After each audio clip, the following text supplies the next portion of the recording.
Hey, Geekscapists, welcome to a brand new Geekscape podcast. My name is Jonathan London, your host. If this is your first Geekscape, well, you need to strap yourselves in for some pop culture talk. That would be movies, video games, comic books, TV, all the goodness you can fit in your noggin in about an hour. I've got two friends with me here this episode, Zach Shaffer from our show $2 Late Fee on the Geekscape Network, and Josh Jackson from our video game show. They changed the name from Geekscape Games, and now it is Dynamic Resolution. It's an inside joke for that gamer crowd. So inside that the head of the Geekscape Network doesn't really know the name of the show sometimes. That used to be Geekscape Games. Now it's Dynamic Resolution. But it's here on the network, and Josh is with us to talk about everything that we're looking forward to in 2026. We did make it to 2026. Some of you who might be eagle-eyed YouTube viewers might be like, hey, this Geekscape 739, didn't you do a Geekscape 739? Well, I tried. And if you're on YouTube and you like relics and things like that and little curiosities, there is still a version of Geekscape 739 that I attempted to do 2-3 weeks ago with my good friend J.M. Brandt from Slow Feet Comics. He has a brand new Kickstarter going for his anthology book, Horror Not Hate. And Horror Not Hate is great. It is an anthology raising money for great cause. You can find out tons and tons about it at bit.ly/horror not hate. A lot of our friends in the comic book field are involved. It is horror stories, short stories, and you got to go and check it out. But it all goes to a good cause. It was a tough conversation. Like, he is not tough. He's a great guest, but the internet on his end was really, if you want to see Jonathan flustered, go onto the YouTube channel, listeners and viewers, and check out our the kind of like the version of Geekscape 739 with J.M. Brandt that is there, and just watch like when he drops out and I'm left with like people in the chat, or he drops out or is like frozen and I can only hear his voice but I can't see him at all, or I don't know if he's there, or his audio drops out. It is a really rough episode, so it's not released on the podcast feed. I do want to get JM back on the podcast to talk about Horror Not Hate and comics and all that, but I also need to guarantee that you guys get an episode. So I'm here with Zach and Josh, and we are giving Geekscape 739 a brand new attempt, and we're going to be talking all about what we're looking forward to in 2026. We're going to be talking about what everybody's talking about. No, not politics. We're talking about Stranger Things season 5 and the big finale to Stranger Things. Also, Jack Black and Paul Rudd were in Anaconda. Did you guys see the Anaconda? We'll try not to spoil anything for you guys. And there's a few more things that we're going to wrap up 2025 on and look forward to 2026. And we're basically going to have a nice geek chat. So be here for it. I'm going to run the credits right now. And when we get back, we got Zach Shaffer and Josh Jackson, and looking forward to 2026.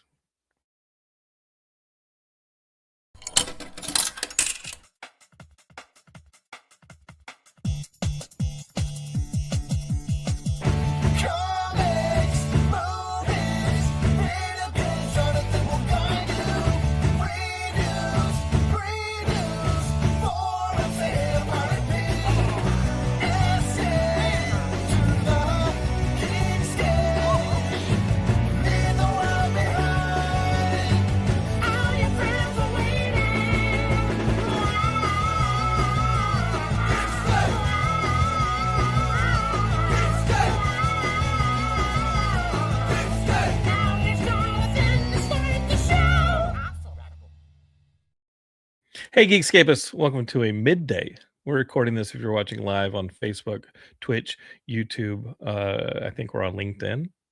Yeah. We are recording midday. So if you're in the chat and all that, throw your comments in there. Come join us. It's a lot of fun. We're going to be talking again about Stranger Things and Anaconda. We're going to try not to spoil too much on that stuff. Stranger Things definitely still within the window of spoilers, so we will be sensitive to those of you finishing up the Stranger Things season 5. But my good friends Zach and Josh, again from $2 Late Fee and Dynamic Resolution, respectively, are here to talk some geek stuff with me, and that's what they're here for. That's why they're on the network. That's why you should check out their shows. Zach, Josh, Welcome to Geekscape, the mothership show, and let's talk some geek stuff, and let's invite our good friend Chenito Hernandez from YouTube. He says hi. Yo, Chenito. Hello. ¿Qué pasa, hermano? All right, we're here on the Geekscape. Where do you guys want to start with this thing? We can start anywhere you want. I mean, Stranger Things is the big topic. People are really all about the Stranger Things, but I don't necessarily want to run off anybody who hasn't finished the series. But just blankly, I think I'll throw up an image right here so that people watching will know that we're going to talk a little bit of Stranger Things. But just blanketly looking at the season 5 in Hall, I would say it's a not strong season, very strong finale. The final episode, the 2-hour, like, big giant, and we're talking kaiju giant finale. I thought it was awesome. The season itself, I thought, there was a lot of like walking and talking, a lot of moments that I was like scratching my head at and be like, all right, let's get along with it. Let's do this.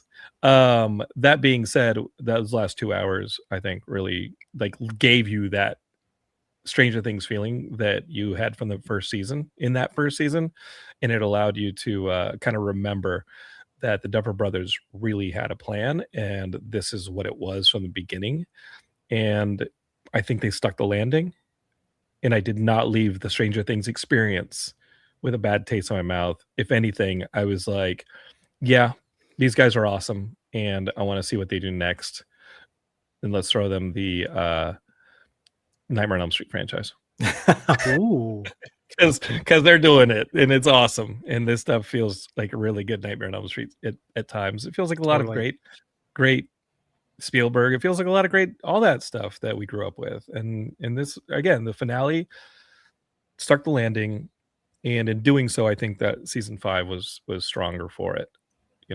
What did you guys think of the final season? Josh? No, I agree with what you were saying. Like, there were definitely parts throughout the season where I kind of felt like, this is like, there were times where I felt like they were dragging things out a bit. There was times where I felt like they were introducing way too many new like characters when we were approaching like a finale. But by the time we got to the actual 2-hour finale, I was like I thought they knocked it out of the park. I thought it was really satisfying. It tied up most of the loose ends that I could remember, at least. And everything that they introduced in this season kind of came together in a really satisfying way that I walked away really kind of like happy and like a little emotional about, because it's like, and we've been with this cast and these characters for what, like 9 years now. So it was really cool to see it come together the way it did, I think. And seeing clips in the finale from that first season really just nails that we spent 10 years with these kids, and they are young in those clips. Yeah. And I'm like, no, you're right. In that last image, that last scene where it's sort of like a passing of the torch, and it kind of gives a chance for a new group to come in. I thought that, and it's a good group too, because we enjoyed these new characters, these young kids. But I thought that was really, really moving, and I think that's where who got teary-eyed. I did not get teary-eyed, but who got teary-eyed? Oh, I ugly cried. I feel like I'm a little biased. Yeah, I got a little teary. Yeah. I mean, 9 years ago, 10 years ago, there's already a 10th anniversary episode planned apparently in the Duffer Brother universe. Because I went down a huge rabbit hole of like what's to come. They've got Stranger Things 85 coming out later this year. Wait, what? What is that? Oh, it's an animated series that they did. It takes place between seasons 2 and 3, and looks really good. Looks really fun. Apparently, there's already 2 seasons planned for that, and there's a whole myriad of spinoffs in the works, allegedly, which makes me feel really reassured because I love this franchise. I think this is like a true love letter to kids of the 80s, and people who haven't grown up in the 80s watch this and they go, if this is even close to what the 80s are like, I kind of want to live in that decade. And man, I ugly cried. I saw this movie. I saw the finale at the Century City Theater New Year's Day with a packed audience. Maybe one of the best ways to see a finale of a show. because you're literally with everybody there for the same reason, same intentions. It's one thing to go to a movie premiere night and be like, I don't know what I'm in for. Literally everybody in the audience knew what they were in for. We're hoping for the same outcomes. And we were all crying, laughing, cheering together. It was amazing. It was like going to Hall H, but not having to wait in a 12-hour line. Right. And where would you say, Zach? I mean, and we'll be careful with the spoilers, but we're still in spoiler territory. Like, for you listeners, viewers, where do you think it stuck the landing, and where are some places where you're like, wait, what about blank? I did want to see Pizza Delivery Guy. Yeah, I mean, obviously, there's characters that were left out, that you wished would have seen a return, or at least a remembrance, maybe like some cut scenes they could throw in of certain characters that lost their lives in previous seasons. That would have been cool. Sean Astin got a quick shot there. You guys remember him from season 3? Is that right? Oh, yeah. Yeah, for sure. Yeah. I think for me, without giving anything away, in the first 15 minutes of the episode, I was jaw dropped at one particular scene where the scene goes black. And then when it comes back on, you realize what happens to a particular character. And then the kind of combination of wrapping up everybody's endgame story with Vecna, and the outcome of that. I thought that was very satisfying.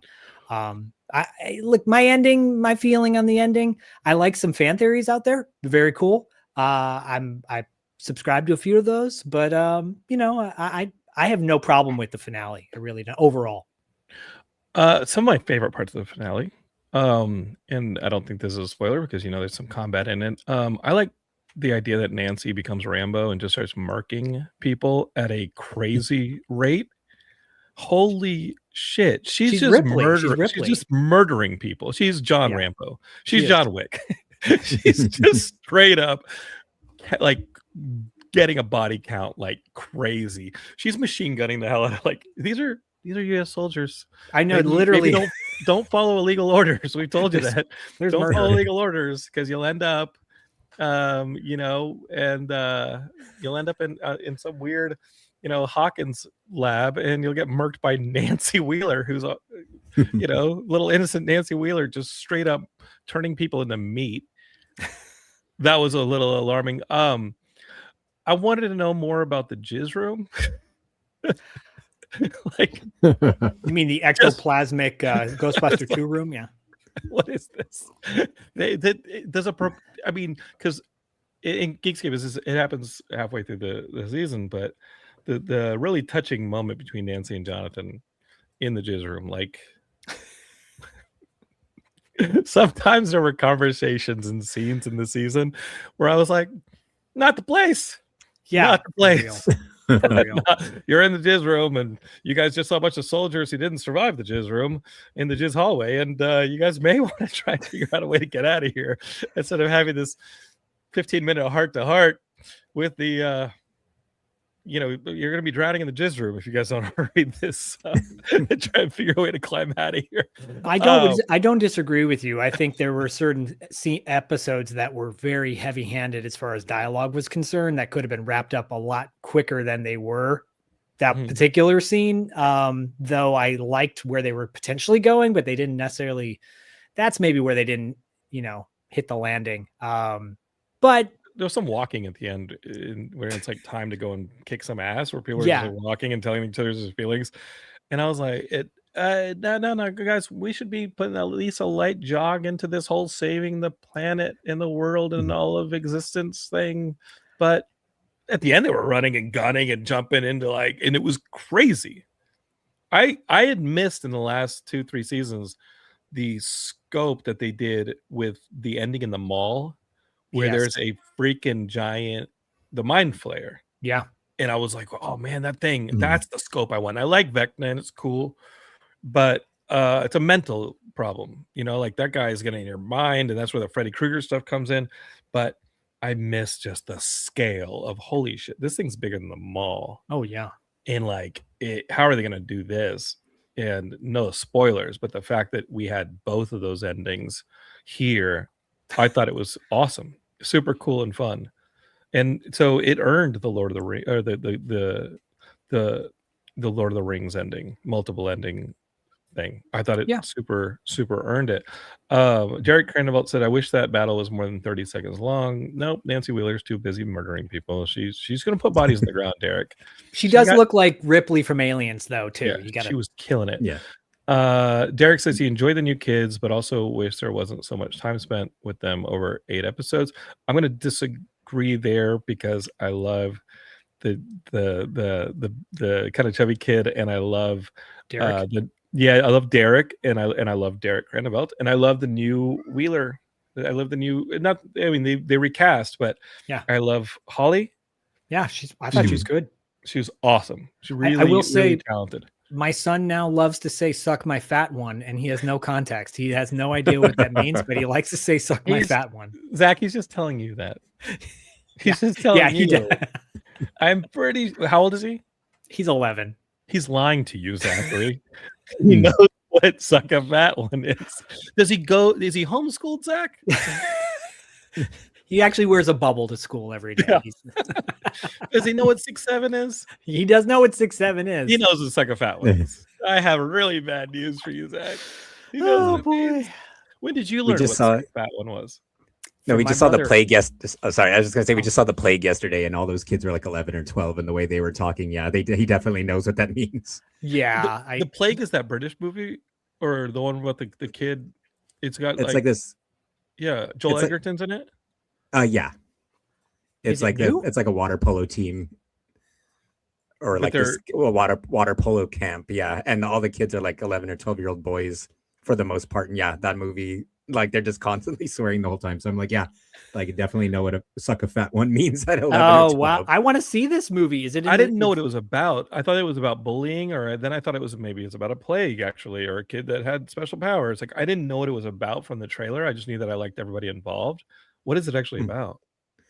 Yeah, it's more on the bullying side, but it's about this group of kids at like a water polo camp, and one of the kids is getting bullied, so one of the other kids kind of goes out of his way to befriend that kid, and so as a result, all the other kids start bullying him too.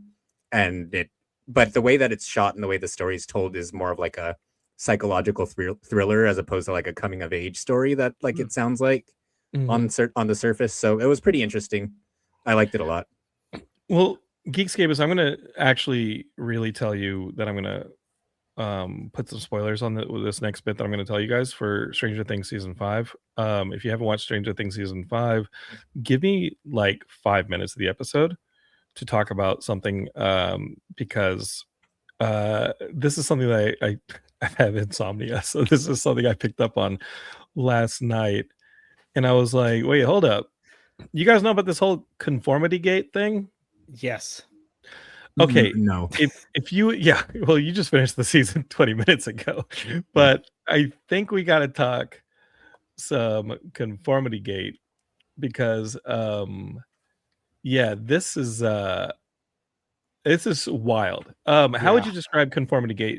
It means that, like, first off, the big thing about conformity gate is Vecna won, and there are hints in the finale, in the final moments after Vecna is vanquished, as things are wrapping up and you got the Return of the King endings, that Vecna is still in control of these kids. Right. Like at the graduation, they're wearing orange instead of the team color of green. The shirt that when he rips off his Hellfire graduation gown, the Hellfire shirt is gray. Gray is the color of confusion. Right. And there are things like the timer on one of the explosive devices. It is gray there at the end. We have the kids sitting in the graduation holding their hands. Everybody has a new haircut that looks a lot like Henry's. There are things that are having people online say, oh, Vecna won. They're still in his head. They're in his dreams.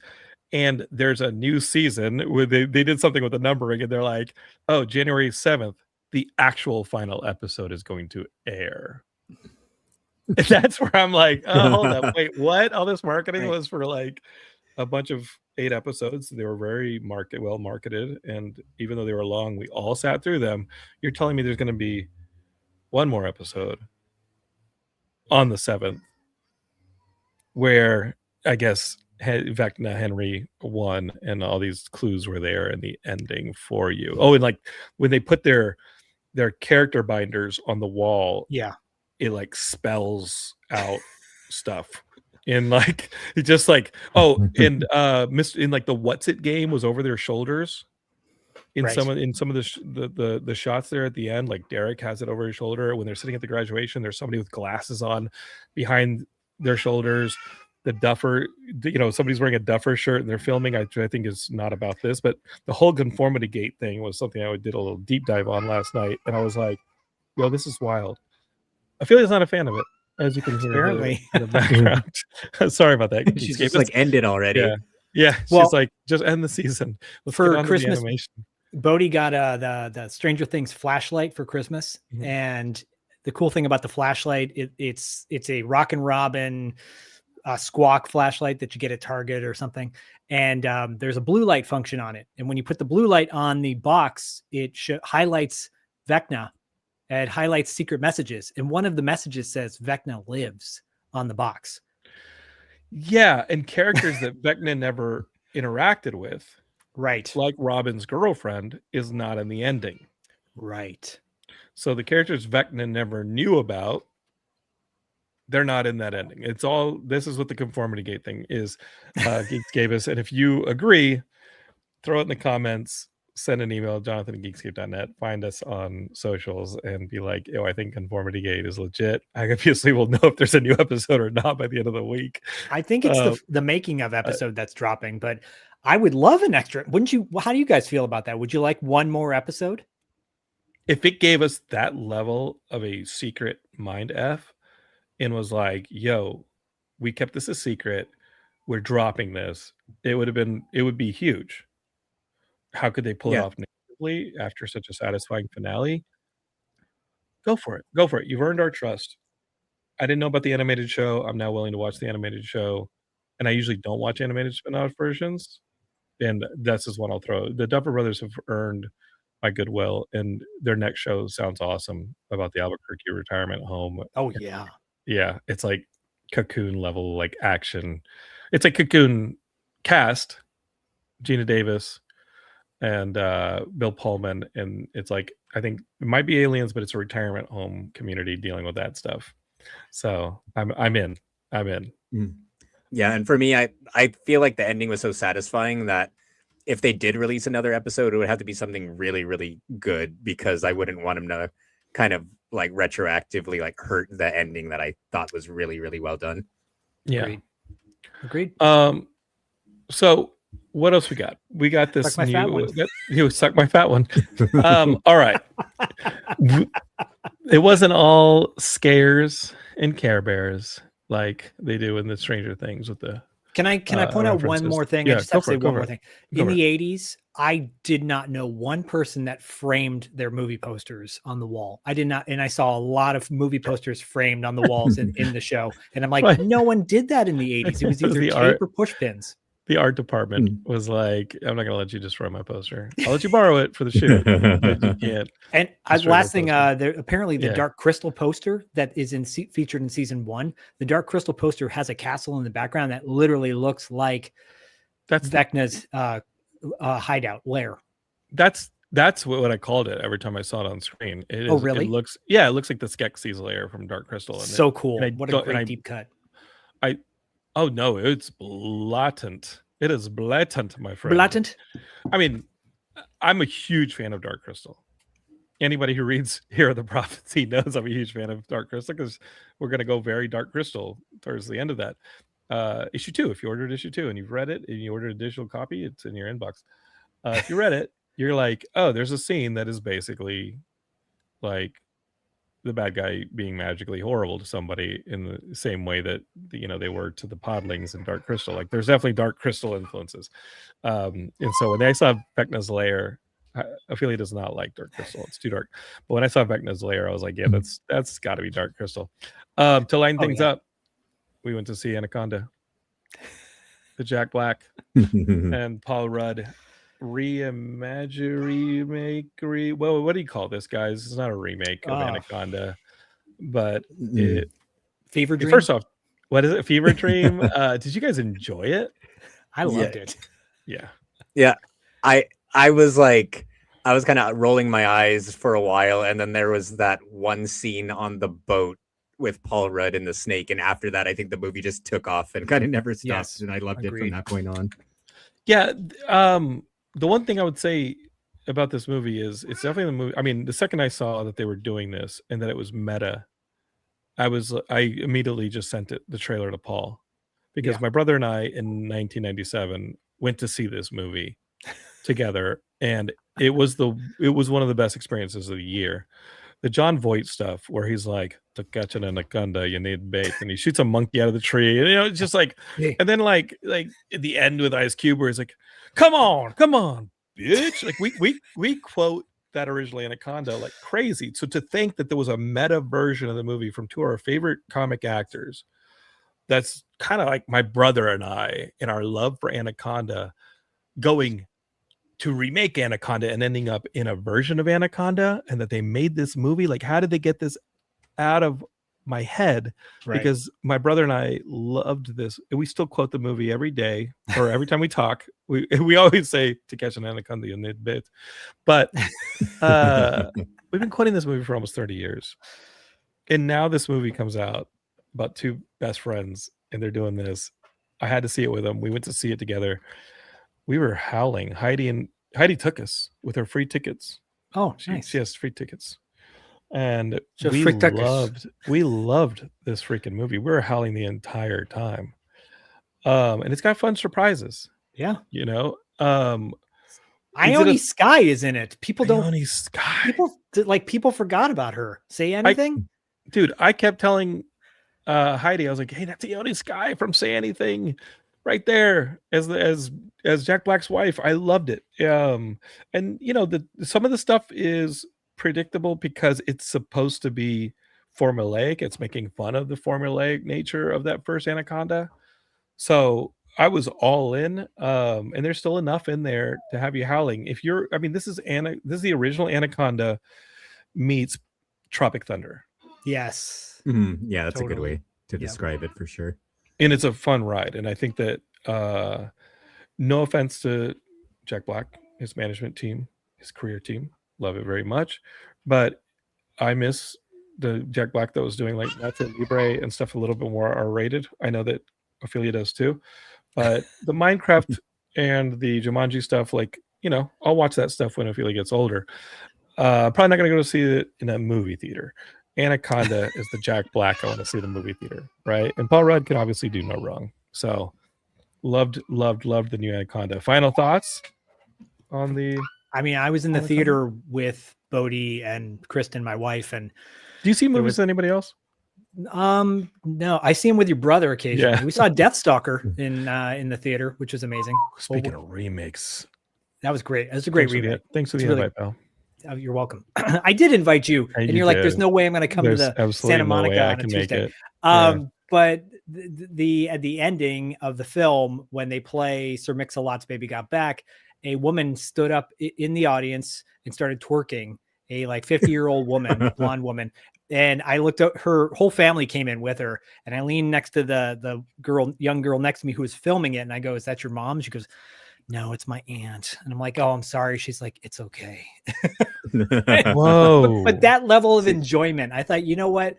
That's what I haven't seen in a movie, honestly, since the Minecraft movie, where people got up and cheered like that. So it was a lot of fun to be with that kind of audience.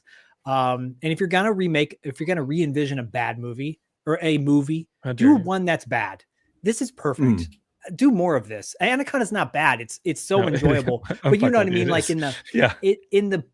don't remake things that already have a good standing. Remake things that have a cult standing, you know? And this is one of them. And I thought it was a lot of fun. Yeah. Let's see if they do Anaconda Blood Orchid.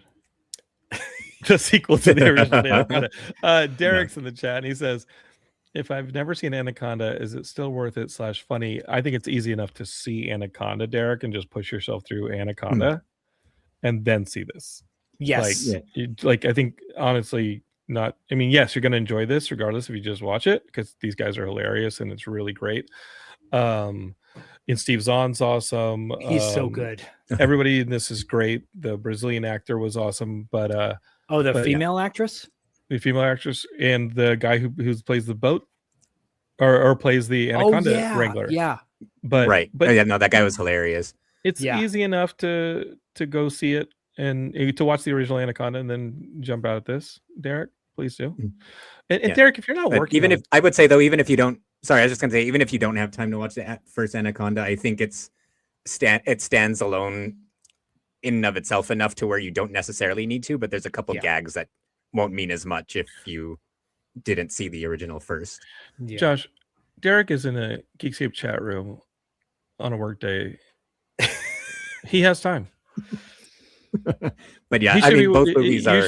You should watch the original Anaconda right after this, Derek. We're gonna watch this. Sure. I mean, both movies are so much fun, and it's like you were talking about how it brought people, like, made people so happy to the point where someone's twerking in the audience. Like that's a big gap for. I think it was either the same day or the day prior we saw a song sung Blue. Oh gosh, and people are fighting in the crowd in the audience. So I was like, between the two, like Anaconda's the better. I think some lady had her kid playing on a phone or something. Oh no. So someone told her to turn it off like 4 times, and on the 4th time he got up and started screaming at her, and then everyone kind of got involved and started trying to calm each other down, and then ushers had to run in. And I was like, man, at the Neil Diamond impersonator movie, really? Yeah. I'm Neil Diamond, damn it. We've documented on this show, and go back and do it would be the Love and Thunder episode, and then before that the Multiverse of Madness episode. And we've documented Jonathan almost fighting somebody on the cell phone, but they were filming Marvel spoilers on the night that the thing came out to put out on their stupid Instagrams or whatever, or spot, like whatever it is. So I was like, dude, put your phone away. And then after like the 3rd, 4th time, and then when you talk back to my wife, but yeah, I'm gonna threaten to not go and deal with management. Just deal with it myself. She must have been a big Neil Diamond fan to bring her, son along to it. We saw Hugh Jackman at the Hollywood Bowl, and like it was just like all show tunes and stuff. It was fine. It's fun. But when he did Sweet Caroline, I was like, well, I do want to. I love Neil Diamond. I do want to see this, but this is a karaoke song now, guys. Yeah, I know. I don't. And he did New York, in LA at the Hollywood Bowl. I was like, yo, we could have taken that one off the playlist, Hugh. Josh, did you like? I love movie? LA wasn't on there. Yeah. I actually did really like it. I thought it, like, I went in. I mean, we have Screen Unseen, and we're cheapskates, so we try to get as much value out of it as we can. So we see like 4 movies a week, regardless of what's out. And no, I like having like kind of zero interest in Neil Diamond. We walked away really liking that movie. The funny thing though is the fight broke out at probably the most pivotal scene of the movie. So I'm like looking back and forth between whether or not I need to run for the emergency exit and whether or not the next scene, like trying to find out how the next scene plays out. But that's funny. I thought it was good. And one thing that we didn't talk about, Josh, and I don't think I talked about it on Geekscape, so let's talk about it here. Fire and Ash, the new Avatar movie. Mm-hmm. Who's seen this? I saw it. I saw it. I just saw it on New Year's Day. I got a free screening invite from our good friends at Nosotros, which is super nice. Thank you, Nosotros, for doing it. Love you guys. Shout out to them. Yeah.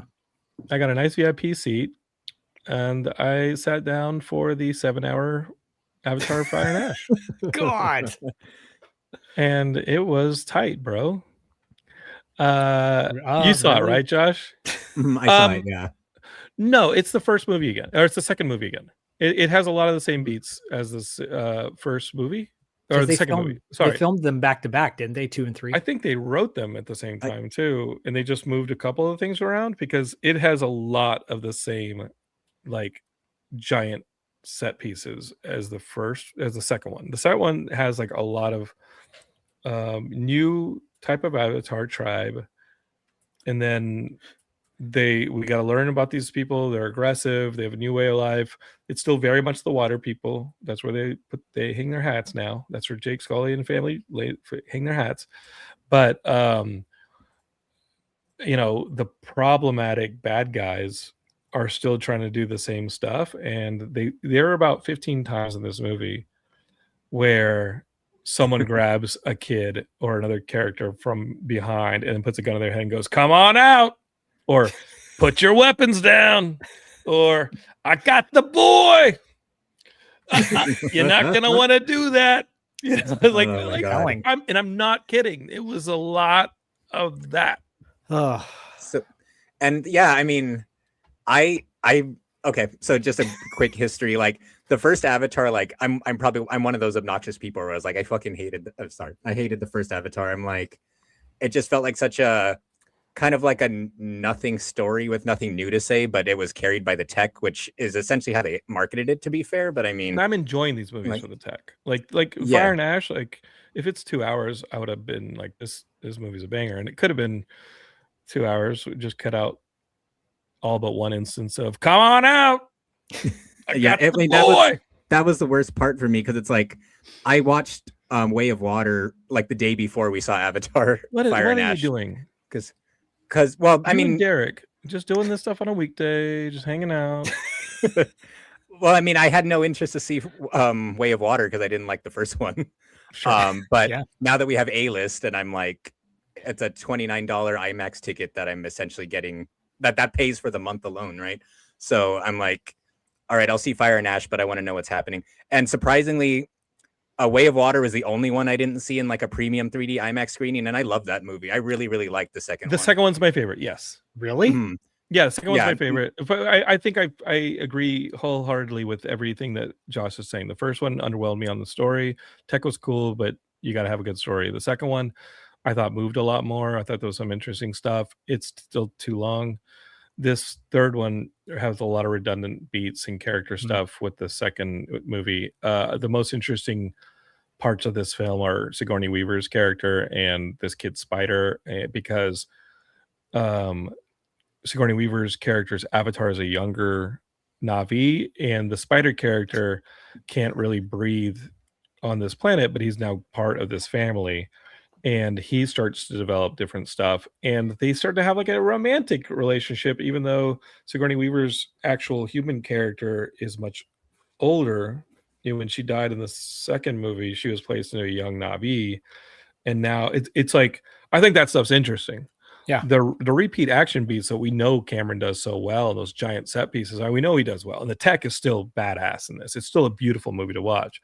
They should, but the new stuff is what should be focused on, and some of the stuff that we already explored in the first movie. Let's just cut. That'll get the movie down to 2 hours, and then they're absolute masterpieces beyond the tech level. Mm. You know? Yeah, and maybe this is also because I literally just finished watching the second one, but the repeated beats felt so much more tedious because I had just watched Way of Water like right before. Oof. And it's like you're not kidding. Like in Fire and Ash alone, I think a character gets kidnapped and they plan a large scale like rescue mission 3 different times across this movie. God. And it's like, okay. And when you combine and like the way that I describe this movie, it feels, if this makes sense, it feels less like Avatar 3 and more like Avatar 2 Part 2. Like, you know how they split Harry Potter into Deathly Hallows 1 and 2 and like, and all that kind of stuff. That's what this felt like. It didn't feel like its own movie. It felt like the rest of Way of Water.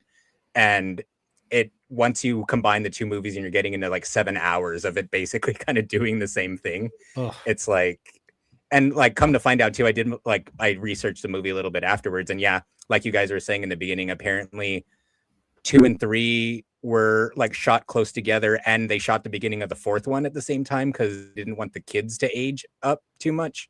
Okay. And it really shows because it just feels like, yeah, it's like, so from that, it makes sense from a practical standpoint, but from the storytelling standpoint, like it really, really feels that way.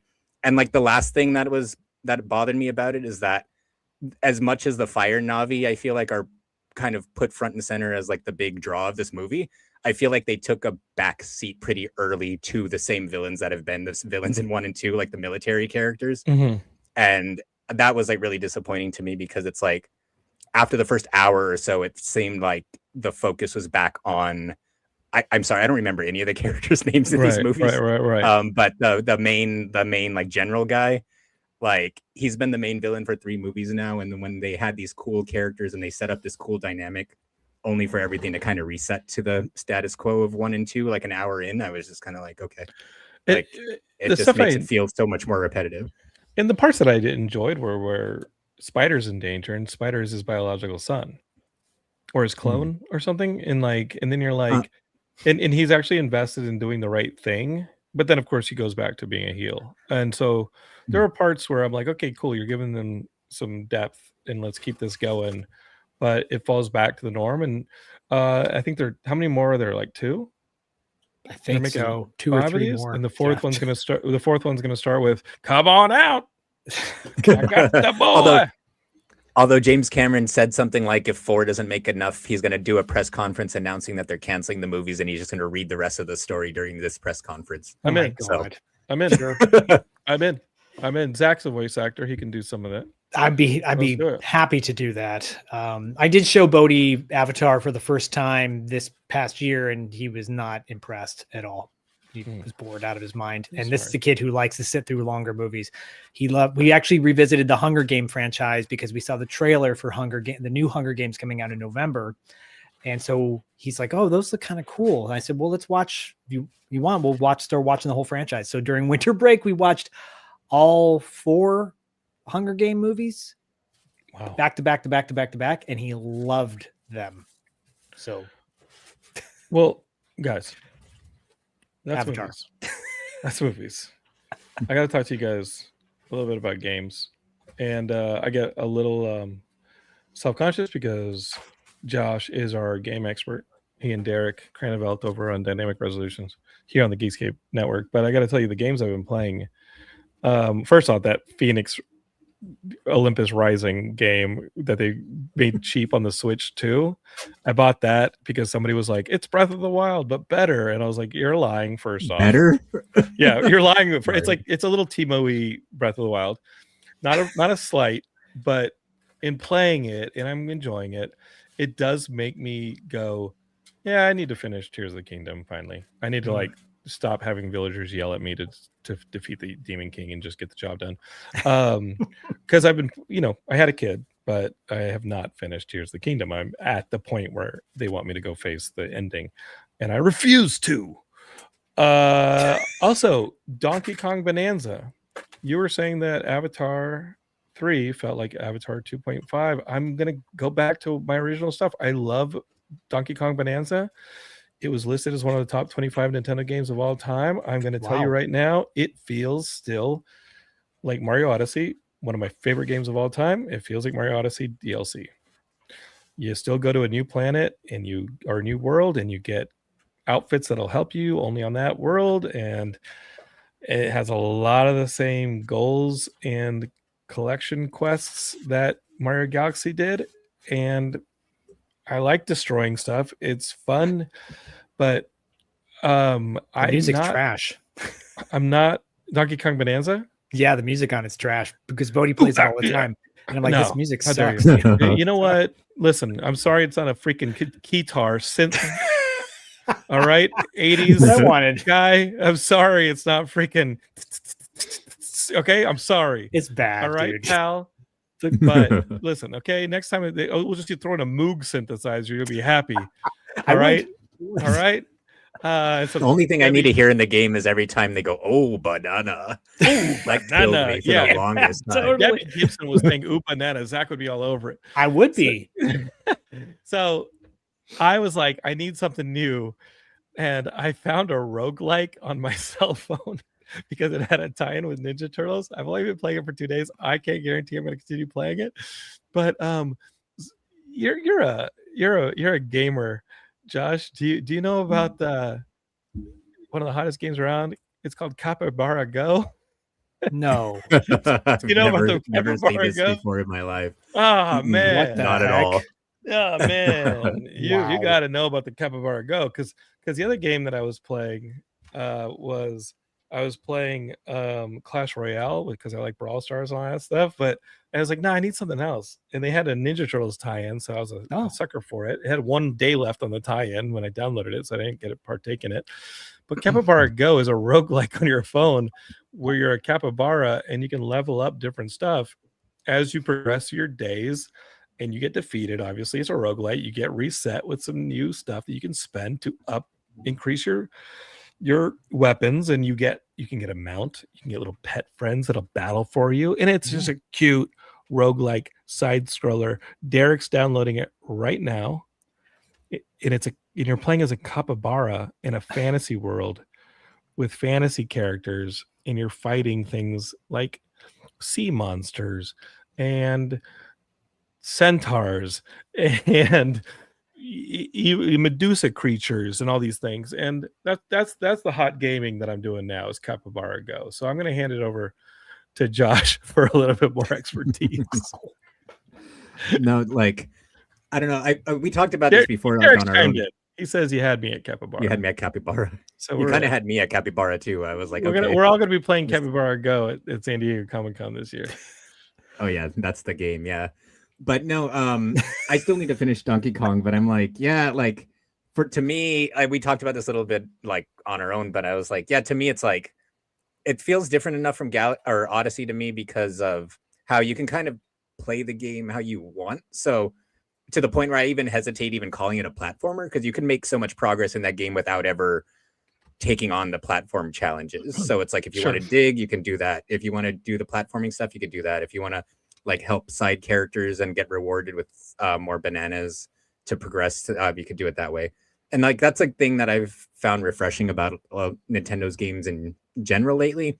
I mean, Odyssey had that quality too, but then you have like Tears of the Kingdom and Breath of the Wild, and then now Donkey Kong, where like so many of the games are just like a sandbox in every sense of the word, where you can just kind of take on the game and play it the way that you want. And they give you all these different ways to approach it. So that you don't have to, you're not stuck in like one particular way to play through it in advance. But Josh, yeah. And you've been playing the Metroid Prime 4. And I haven't actually, because Best Buy is still screwing me on that. So I haven't played it yet. I've been reading the mixed reviews about Metroid Prime 4, and some of it's story-based, some of it's like long hallways and stuff like that. And I enjoyed the Metroid Prime games fine, but it's not enough to get me to buy it. Like, what is the game that is going to be the Switch 2 seller? I don't think it was Donkey Kong Bonanza. I don't think it is Metroid Prime 4. Will it require Link to show up or Mario to show up? What will be the Metroid Prime? What will be the Switch 2 seller? Because I had friends over Christmas and they were like, oh, you have a Switch 2 and this and that. And I said, yeah, but don't get it for your kids yet if you have a Switch, because there's really not that, Mario Kart World is fine. It's great. I actually enjoy it, but I miss the old tracks and I miss some of the stuff that was on Mario Kart 8, because I had it all buffed up and I could play as my Wii's or my Mii's and this and that. But like, what is going to be the system seller looking down the road for the Switch 2? Not that it hasn't sold, but like, is there that game? Does that make sense? Is there that Breath of the Wild? Is there that must game? Yeah. Well, I mean, I know what you mean. The tough thing with Nintendo, though, to answer a question like that, is like they usually keep their release schedule pretty close to their chest, and outside of a situation like Tears of the Kingdom where it was delayed 1,000 times, like usually we don't find out about Nintendo's new games until they're only like 4 months away.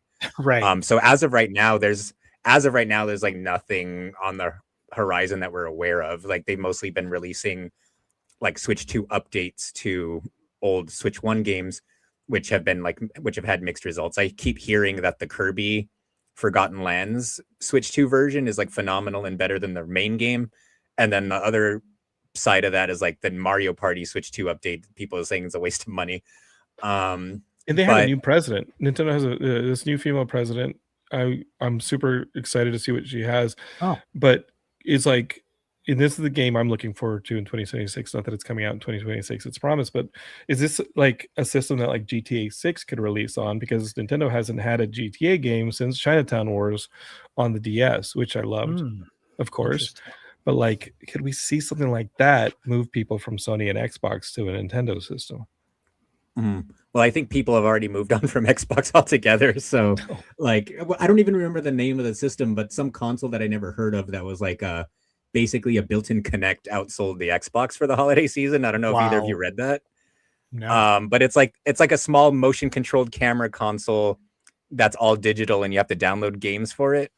Like, and it's marketed towards small kids, and that outsold the Xbox. So, oh my God. Wow. Yeah. But as far as GTA 6 on Switch 2, I don't think so. If anything, we'd be lucky to get GTA 5 enhanced or something, have it 15th anniversary edition on I'll Switch 2 take or it. It's something been at this so point. long. I played GTA 5 on the PS3 and was like, trust me, it'll come out. 6 will come out. 6 will come out. 6 will come out. I'm growing moss. Yeah, You no, know? this year's the year, supposedly. We'll see Yeah. if that ends up being the case. But yeah, I think like the next big Mario or Zelda will definitely be the system seller. I mean, Pokemon ZA sold 1 billion copies, and I mean that game, I liked it well enough, but it wasn't really the greatest. But it's like I feel like the next mainline Pokemon game, which is probably the closest one to release realistically, because that game's pretty much on a annual release schedule at this point.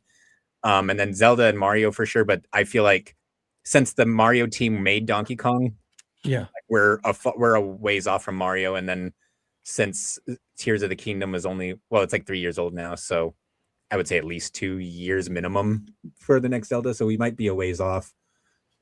And we'll probably get a new style too. We'll probably get some reinvention of the look, unless they want to continue with some version of Tears of the Kingdom. But from what I know, the ending, like it's kind of a nice bow on it. As far as that branch of the Zelda timeline goes, and I am somebody who subscribes to all the branching in the Zelda timeline and all They're that. working on the movie. The movie's coming out in a couple years. And what we've seen of it looks good, right, guys? Yeah. Like I saw that screenshot and I was like, "Yep, they did it." I'm cool I with like that. the Maze Yeah, Runner the guy. casting I looks like great that so Maze. far.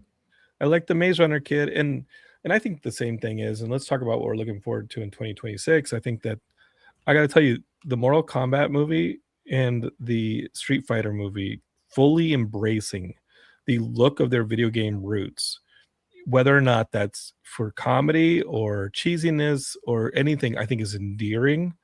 I Yeah. think it's fun. And next to Mario Galaxy, which of course I'm looking forward to as a huge Mario fan, I'm not a fighting game fan. I'm not definitely not a fighter, but I will You're a see the lover. I will see the Mortal Kombat movie and the Street Fighter movie because they're unapologetic about their like origins, and they seem to be celebrating it finally instead of trying to Hollywoodize it Right. and to the abandonment of their fan base.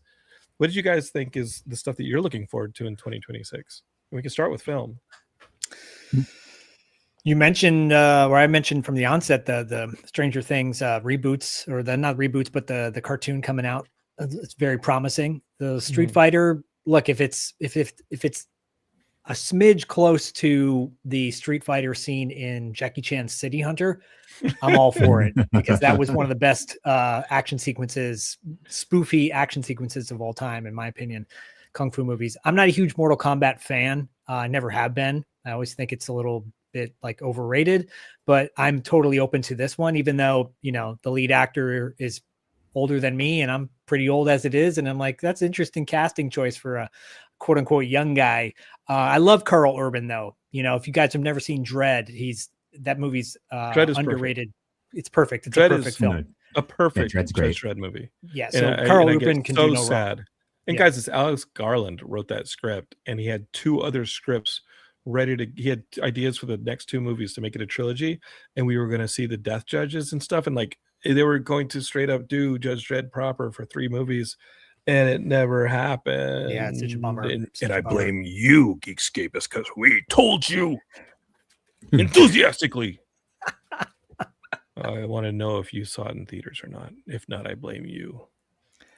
No, that's on me. I got it on Redbox. Oh, damn! How dare you? He went and got a Yoo-hoo from 7-Eleven. I saw it opening day, yo. Hell yes!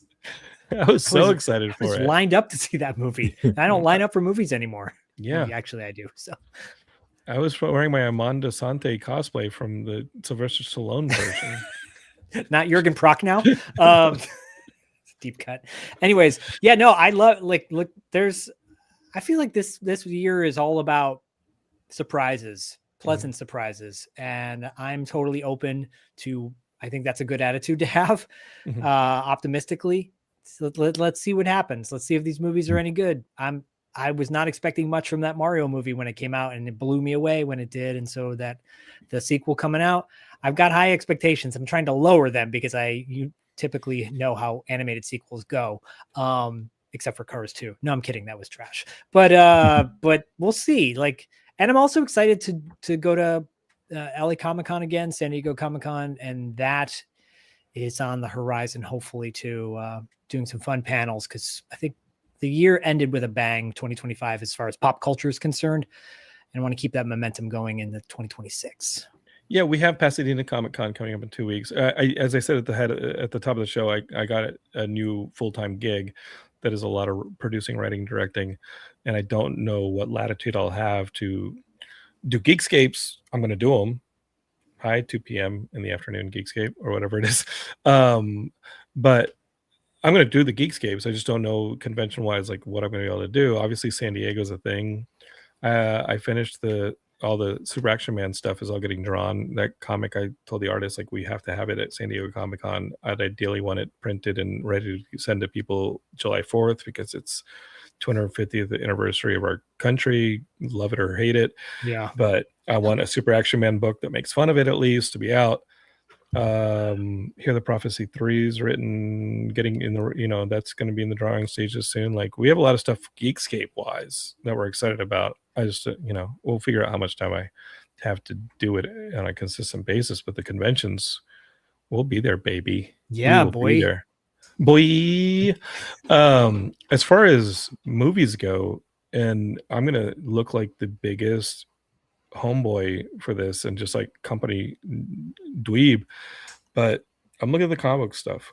I don't have the fatigue, man. That whole idea of the fatigue, like, bring me Wonder Man right now. And say what you will about Disney's like approach to the Disney Plus stuff, because I'm somebody who does want She-Hulk in Avengers Doomsday. I do want to see Werewolf by Night come back. I do want to see them figure out a way to give us more Moon Knight, or figure out Jeremy Renner's contract, guys. You can't offer him half.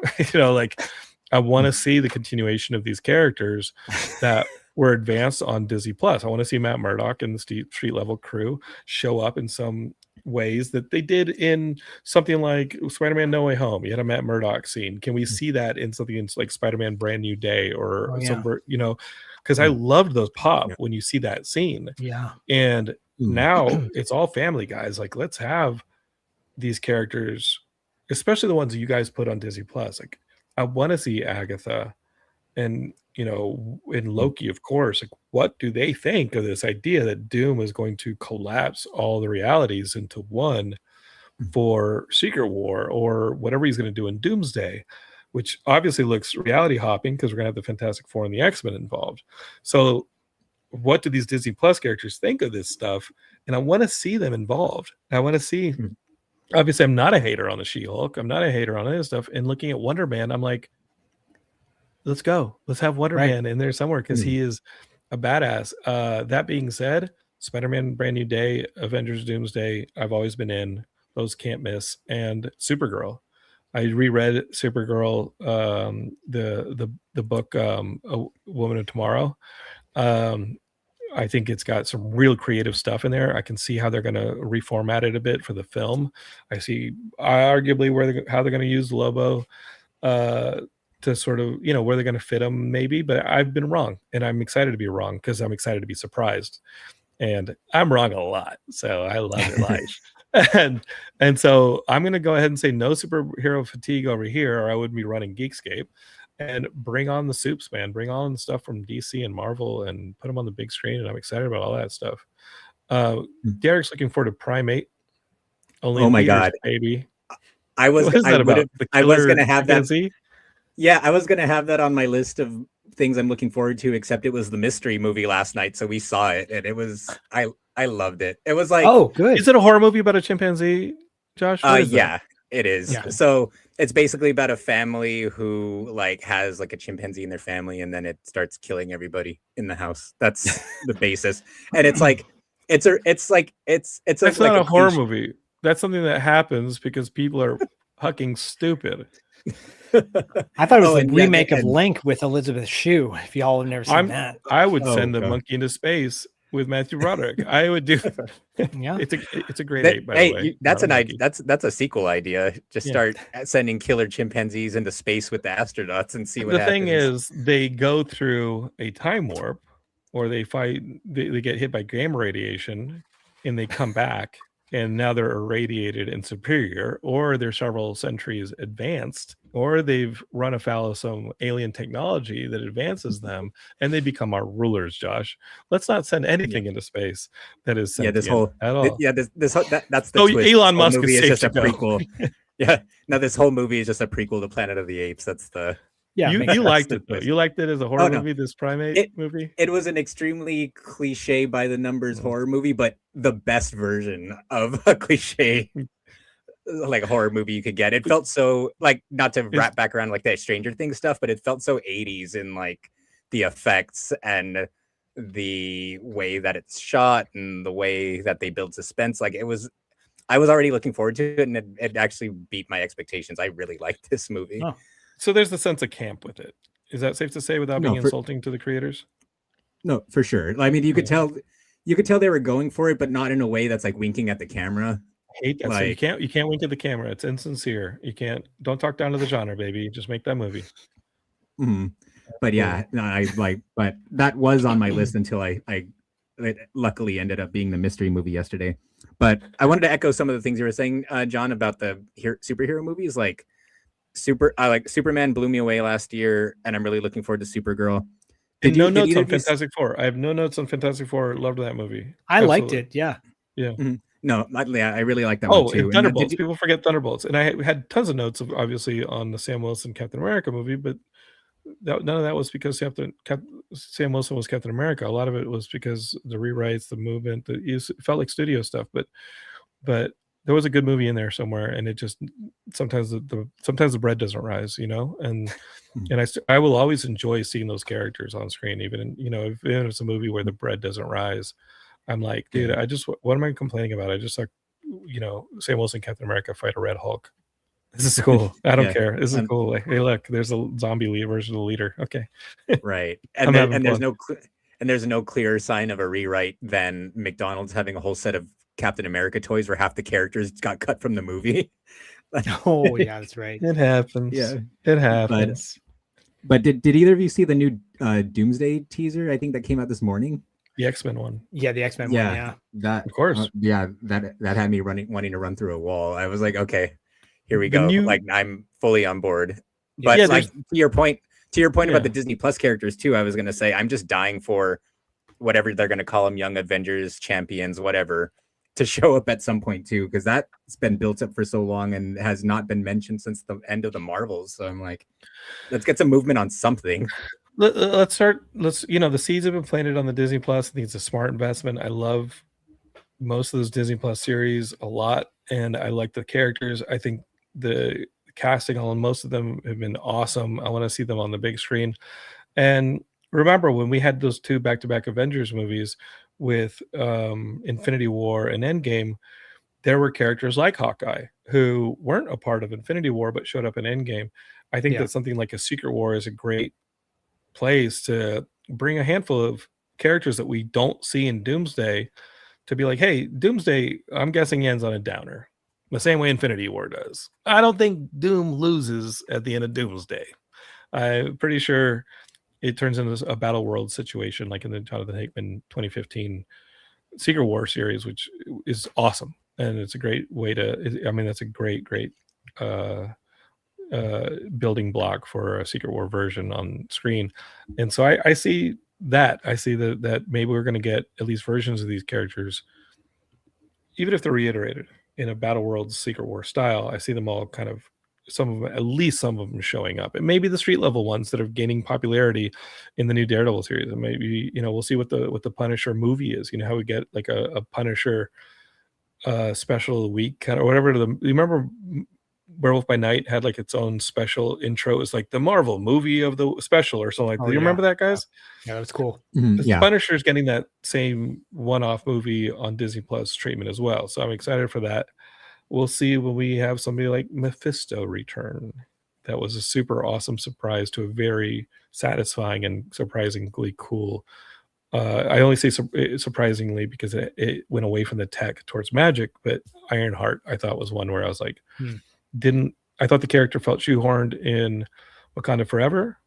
Totally dug the character in her own series and was blown away by the fact that it started out as a Iron Man spin-off character that turned into its own, let's deal with some magic stuff, magic corner of the Marvel Universe stuff. And I was like, okay, this is great. Cool stuff. That's kind of what I'm looking forward to in 2026, the memories and the geek stuff, anything else you guys would shake out if you took the calendar for 2026 and saw what else might be falling out of the pop culture promisings?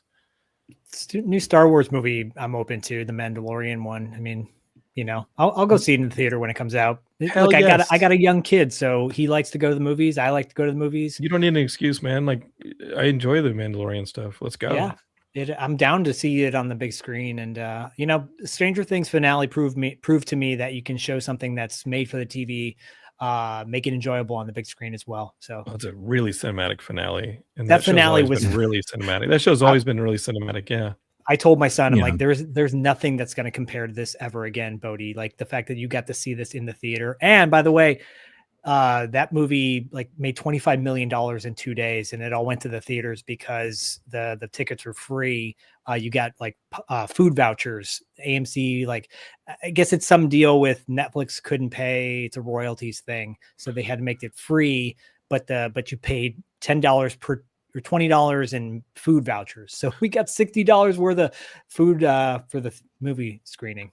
Run it back, Zach.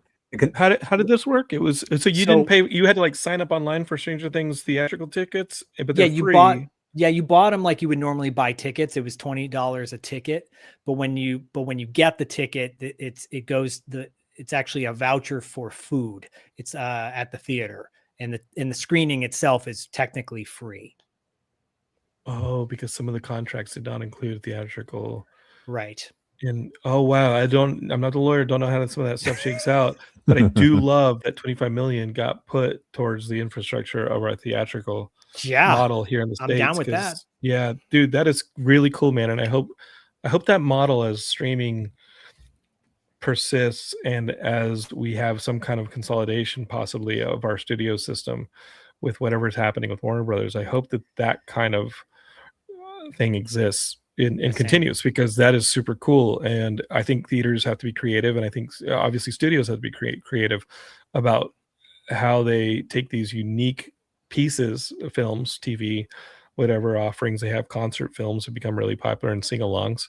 And how do you take these unique experiences and you give them, how do you make the unique experiences out of these unique offerings rather than trying to shoehorn everything into an assembly line for the cinemas? It's hard, it's tough, but I think it's what they got to do to survive. That's awesome. That's really cool. Yeah, I remember we were there on that. We didn't see Stranger Things, and listening to you guys talk about it now, I kind of wish we were. But the concession stand line was halfway out the theater, and the gap between the theater and the concession stand and the door to the theater is a pretty big gap, just to give you an idea of how massive the concession line was for that. So yeah, that makes sense about the voucher program they did. Yeah, I still have $4 left over. Dude, it's a genius idea. It's a really genius idea. And with things like Demon Hunter, K-pop Demon Hunter and stuff like that, I think it's super smart to be bringing those things theatrical and offering them in a unique way. Geekscapists, don't know when you're going to get your next Geekscape. I'm going to try and do it next week. Within 2 weeks, we'll see. But loved talking to you guys about this stuff. Same. I do want to get my friend Jay. Yeah, I want to get my friend J.M. Branton here to talk about the Horror Not Hate anthology that he has up on Kickstarter right now. Again, folks, that is at bit.ly.com/horror not hate. I do want you guys to at least check that out so that JM can get some love for it. It's a good cause, and I want to see that comic succeed because a lot of our friends are in it. And guys, you can find Zach where? $2 late fee. That's the best place. And from there, shoot you off to Territory Marks and 80s Kids Unite and Podcasting After Dark. Those are all 4 podcasts that I do. Wow. It's too much. $2latefee.com. Just go there. Josh, where you been hanging your hat, brother? You can find me on the Dynamic Resolution Video Game Podcast. We also have our Four Ropes Wrestling podcast that we've been doing very sporadically as time permits, but we're hoping to do that more in the new year. Is that a Geekscape show? Oh yeah, well you wouldn't know because we've done like 6 episodes in a year, but Holy yeah, shit. but it is. No idea. We have some new but shows coming out through Geekscape that I'll have some of the hosts on to talk about that Matt has been working on that I'm super excited about. But holy shit, there's another wrestling show on the network. I'm all for it, but oops. Yeah, right. It's just Absentee landlord. Yeah. But and then outside of that, just on social media and streaming platforms at Inu Joshua. Okay. Well, Geekscapists, you know where to find us because you just did. We're at Geekscape, and what I'd love for you to do right now is hit the share button, share it with your friends. If you leave reviews on whatever podcatcher you're using to watch the show, go ahead and give us a 5-star review if you enjoyed the conversation, which I'm guessing because you just listened to an hour and 10 minutes of it. If you're on Spotify, definitely share and subscribe. I cannot promote these other two guys enough. I'm super excited to have them on the network. I'm excited to have you watching the show and being a part of this because we have a fun 2026 in front of us. You can find me. Just look for Jonathan London, look for Geekscape. You'll get to my socials sooner or later. But really, you're already at the flagship show. That's what I want you to celebrate and enjoy. And from there, everything else is discoverable because it's the Geekscape network. Enjoy, folks. Don't hate. Go and create something. And we'll see you guys next time. All right. Peace. Bye.